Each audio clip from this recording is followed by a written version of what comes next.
जयनारायण व्यास जब राजा के सामने खड़े हुए, पहले जयनारायण व्यास खड़े होते, फिर राजा जब सामने प्रसाद भरते हैं तो जयनारायण व्यास राजा से मिलने के लिए गए और राजा को जाके जयनारायण व्यास ने कहा, राजा जी आप जोधपुर के राजा हो, हालांकि मैं आपकी अपोजिट पार्टी हूं, लेकिन मैं आपकी रिस्पेक्ट करता हूं पूरा,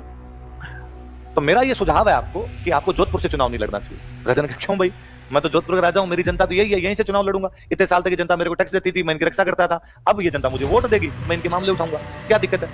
नहीं सर, ये नहीं है, चुनाव तो कोई भी लड़ सकता है, आप राजा हो, लोकतंत्र है, लोकतंत्र में आप भी चुनाव लड़ सकते हो। और हरमन सिंह वो राजा था, इसने प्रीव्यू पर्स के लिए भी मना किया, तो उन्हें कहा प्रीव्यू पर्स राजा को नहीं मिलनी चाहिए। किस बात की प्रीव्यू पर्स है? लोकतंत्र में सब लोग बराबर, तो प्रीव्यू पर्स होने नहीं चाहिए, और बाकी राजाओं ने कहा बैठ जाइए, बात मत करो प्लीज।